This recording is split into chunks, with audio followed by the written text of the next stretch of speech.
on today's World Insight. China's ancient cultural heritage mixed with the ultra-modern, how the past and present shape the nation's future, in the words of scholars and thinkers at the ongoing Nishan Forum.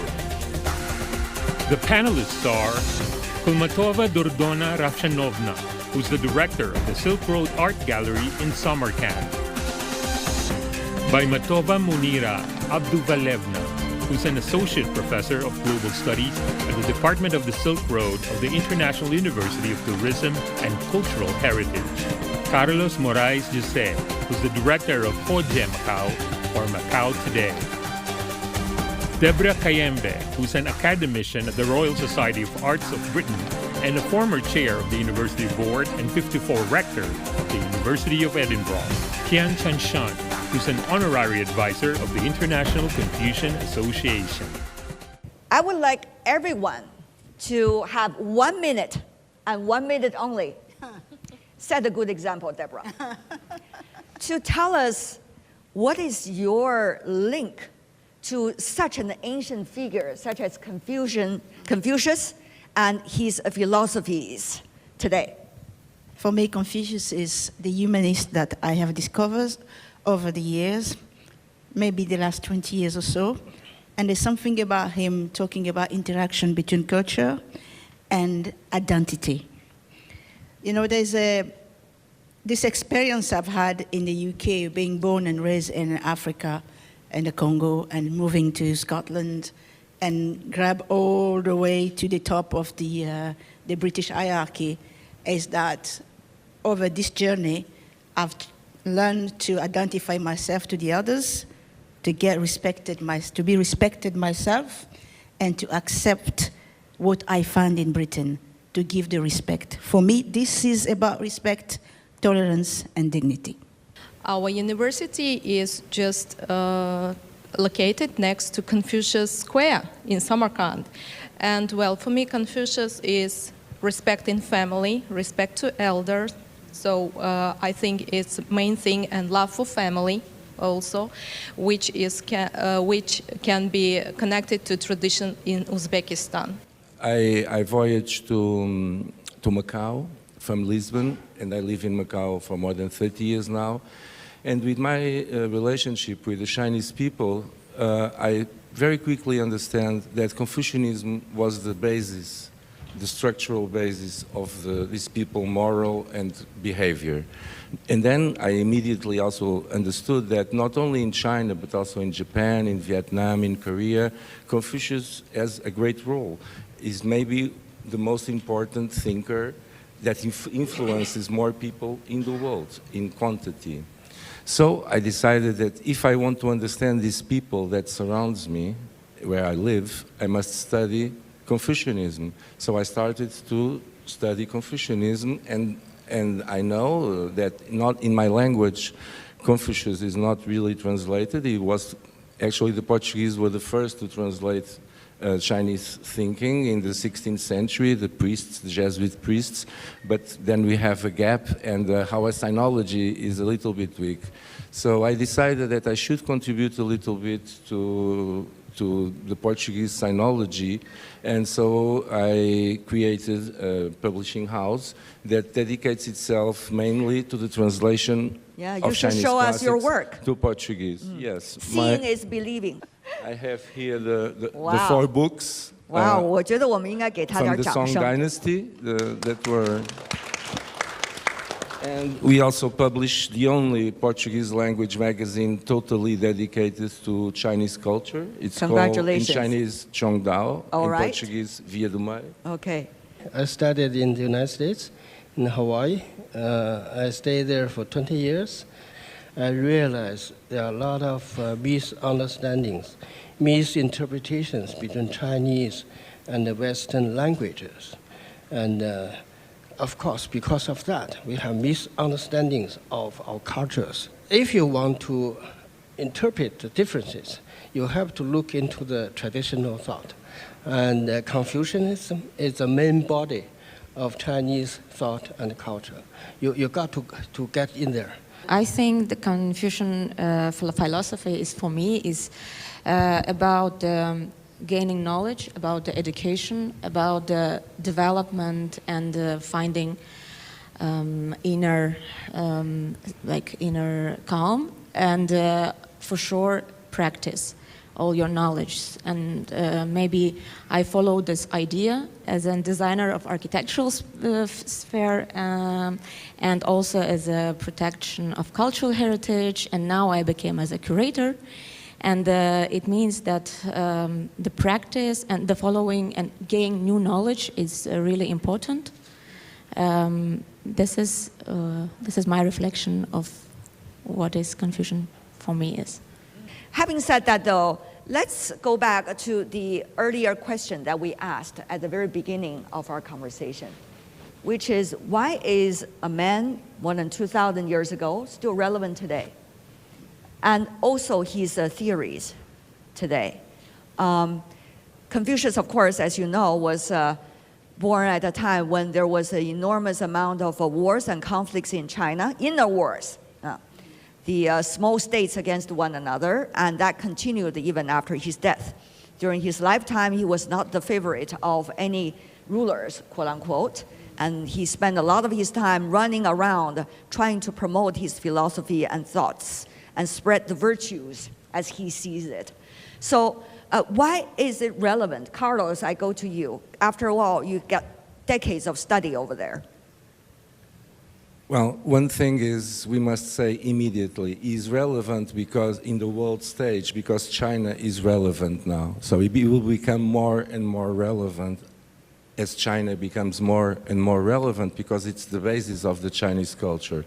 So if you want to understand the Chinese people, if you want to understand the way the Chinese people behaved, the way the Chinese people thought, I think it's fundamental for everybody to study Confucianism and to understand these points. Another point is that Confucianism, it's a morale, it's an ethic. It doesn't speak about metaphysics, it doesn't speak about the other world, it doesn't speak about next life. It speaks about what happens now. So, and how we should behave in a way that we live in harmony. Was there a time like ours that we need to live in harmony? Because now we are all together, we are not separated anymore. So we need to find ways, can be through Confucianism too, can be through other ideas, to create harmony in diversity, as we say today, right? So without destroying each culture, find ways that culture can relate to each other, can learn with each other. And I think many ideas of Confucianism can help us on that objective. Well said. Were there moments or two when you were translating the classic of Confucius into your home language, for example, that you realized this is what I was looking for? Yes. Can you give an example? Yes, I must say something about the professor said, which is very true, that the translations through time have many mistakes and many misunderstandings. I've been through that. And why? Because the translators, normally, they translate through their own prejudgment. Give us an example. The example is very easy. In the beginning of the translations, the Jesuit priests, when they translate, they were always trying to find a connection between Christianism and Confucianism. So they change many times the significance of the words, like the word Tian, for instance, heaven, they translate by God or something like that, you know, which has nothing to do with the significance of Tian in Chinese. So this is just one example, but there are many. We are still, it's not easy, let me tell you. It's not easy to translate from Chinese to Western languages because there is not one specific word many times that can signify what is there. So we have to make notes. We have to explain and re-explain, try to get the general idea, and then learn something. Is that in the Confucianism, each time you apply one idea, you apply something, you must consider the context because it changes. And that's so one of language. The beautiful ideas of Confucius, is that every time you have to consider the context before you make an action. And this is very useful today too, because the world is very dangerous. So people should think about the context, about everything before make a step. I want to give you an example for misunderstanding. A very interesting, if we say in Chinese, we should say 大家好. Okay? Very, very, very popular. Everybody would say that. But if you want to say in English, you got to say, good afternoon, everybody, everyone. What is everybody, everyone? What is 大家? That big family in Chinese. Good afternoon, big family. Yeah. Even in every language, we misunderstand in such a way. Okay? What does that mean? That means if you say Chinese, what in your mind is a world of correlations, a world of human beings is a big family. Okay? We should not think of only ourselves. We should think of my family, our colleagues, our students, our community. That's the Chinese way of thinking. That's Confucianism. I was thinking that this translation thing, it's so complicated that we all, because each era uses its lenses to translate, right? That's another there's important aspect of this. There's It's another not just thing, language, it's also the time. The time, exactly. But imagine the analects, right? The Lunar. There are episodes on the analects that are exactly referred to historical moments that are not there. We must go back to history to know why Confucius is behaving like this and not like that. Because the behavior is always conditioned by morale, of course, but by what is happening at the moment. That's why it's difficult. I give you an example which is very romantic in a way, which is the translation of Sun Tzu Bin Fa, normally translated by The Art of War of Sun Tzu.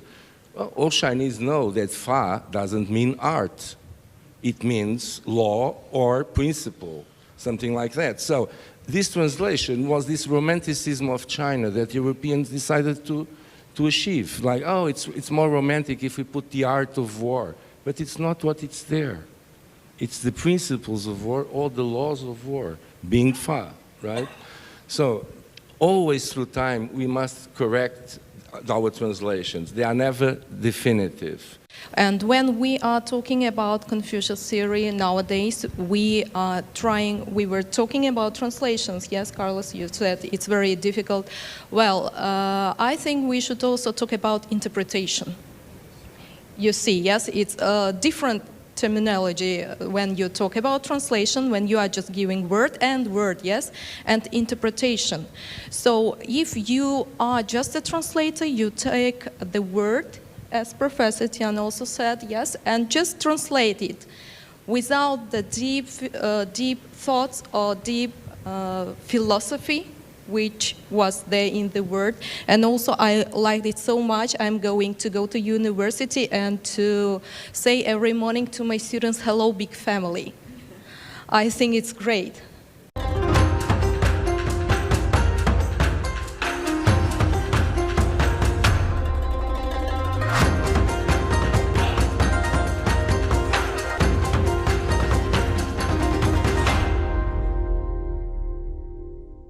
Even Confucius, during his time, he was struggling. I mean, it's not just talking about the beauty of history, it's also talking about the lessons of history. How did he struggle? And also, his, people of his time struggled. How did they compete against one another? And eventually, how do you see Confucianism is being adopted in different feudal dynasties as a way of governance, up to interpretation, of course. And why is it being discussed in a more sophisticated way as we are today, in retrospect?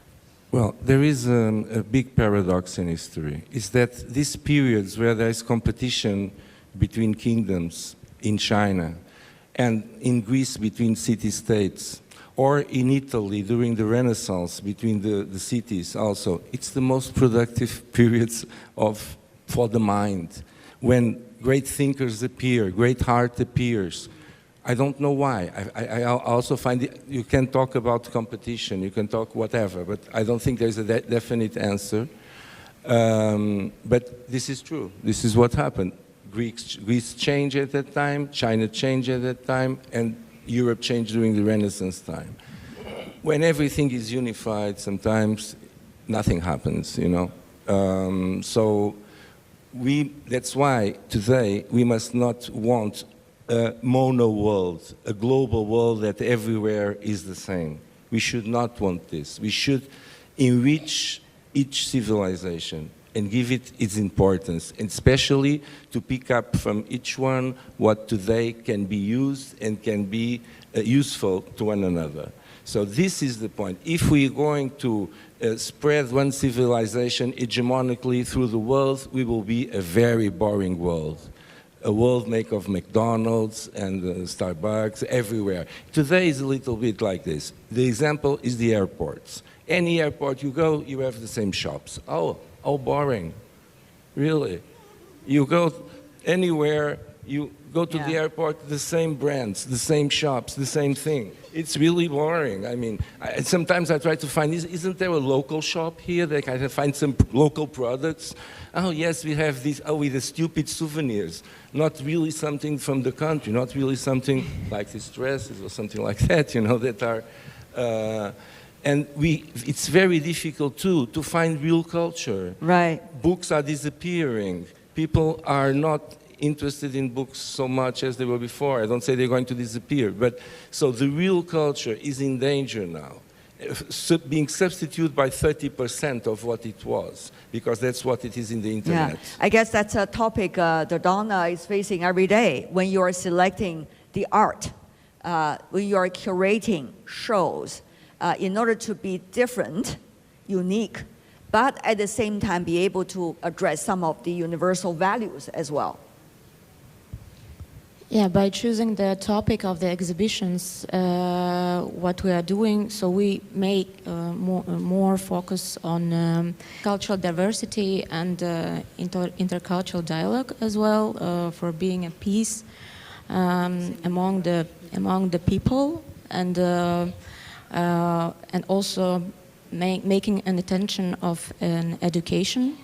And bringing new knowledge through art and exhibition, and promote the cultural history, the cultural and traditional heritage. Having said that, though, I want to pick up some of the things a lot of you mentioned, learning from one another. But of course, we shouldn't forget what we are facing today. We are facing a more fragmented world, and also competition, sometimes even what some call rivalry. So whether that is rhetorics or not, I don't know. We'll have to see how history evolves. But look at that. How can we, try to draw some inspirations from Confucius' time in terms of so-called competition, and also be able to enrich ourselves with the experiences that we can draw also from his time, and also the many times that followed his generation. I want to learn from Professor Tian, when you are going back to the classics, what have you found out? I think this is one relevant topic for today. I think the challenge today, because of culture, if you have a culture which encourage people to compete with each other, to fight each other, to subdue other people, of course, you will have this kind of world problems. This actually came from a certain kind of a concept. That means they think of this world as a state of nature. The state of nature, I don't know, I don't think many Chinese people would say that. The Chinese people would say, the jungle law world, the natural jungle law, state. That means we came to this world. What we are going to do here? We have to fight.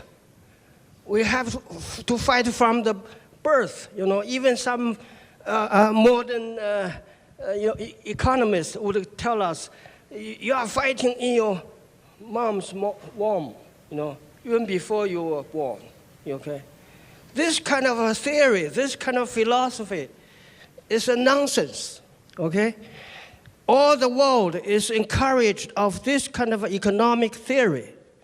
You know, people will compete with each other. Actually, the state of nature is not competition. It's harmony. Okay? People help each other. People would think, my family, my son, my mom, my parents, and I will expand that to the society, to community. Okay? So we can see Chinese people in history, even today, and the people of other countries all help each other in everyday life. But in some country, you have to think about competition. Even though you do corporations, you help each other, you have to think in a way competition. Okay? You have this kind of ideology. Carlos. Yes, I think competition doesn't mean annihilation or destruction of the other. Should not mean that. I can compete with you, and as the Greeks said, the best of us will and the best. You make the best of me come out, and I make the best of you come out. That's right. So, but that's not to annihilate you. It's just the opposite, right? So, but we live in an era of what I call eternal growth. So every economy must grow, every year must grow more and more and more, and if not, it's a crisis. All the people have whatever they need to eat, they have whatever they need to dress, but they must keep producing, they must keep destroying the resources. So this is a crazy and completely paranoid world we are living now, and this is an economic system that we are, and it's not exactly capitalism. It's something that show up after, like neoliberalism or something like that we want to call. But now we are not even in that period anymore. So this is very quick. We are in a very quick world, but the point that we have to grow all the time, it will come to our own destruction. Yeah. We will destroy the planet and we will destroy ourselves. If this goes on like this, if we keep this eternal growth for nothing, because that's the point. It's almost pornographic sometimes to see how much clothes are making in the world today that are thrown away after 1 year. How much things are produced that are not needed, and we spend. Why? To make the richness of a few guys, because that is the point. Now we are, since neoliberalism came to place, there's no distribution anymore. Everything goes in one direction. The peoples are getting poor. And so this is a real, the world must change now. The world must change immediately. We must have a different kind of mentality, not just fixed on profit, not just fixed on production, but fixed on quality of life, fixed on harmony, fixed on respect, as Deborah stops to underline with all the reason, because that's the main thing that we have to relate to each other. It's respect. My final question, of course, when we talk about diversity, is always important, but also it's important to, as the Chinese philosophy goes, there's one end of it, there's another end of it, and we shouldn't ignore both ends and more, which is how to make sure that we are also living with one another side by side with some basic understanding of where we should go and our collective identities.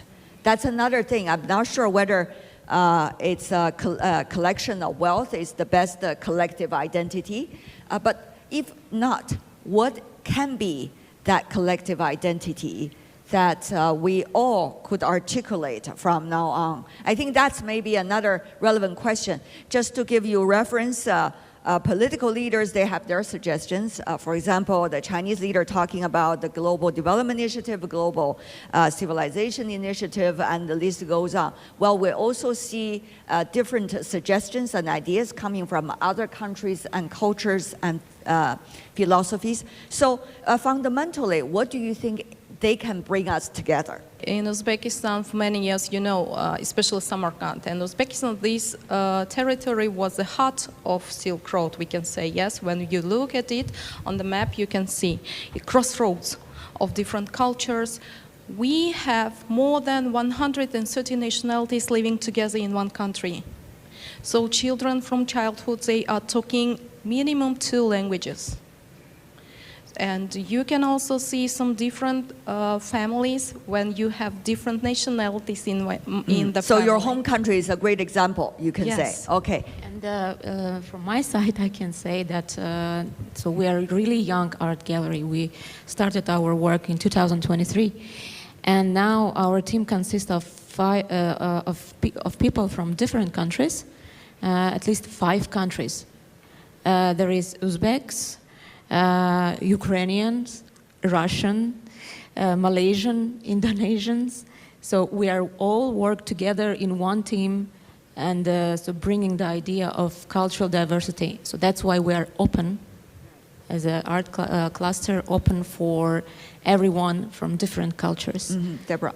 Still, the thing can bring us together is the respect. We recognize the identity of the person who's next to us. Yes. We respect his attitude, and we look at the beauty.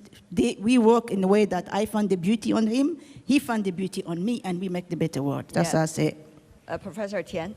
We have to got the idea, got a new philosophy, not new actually.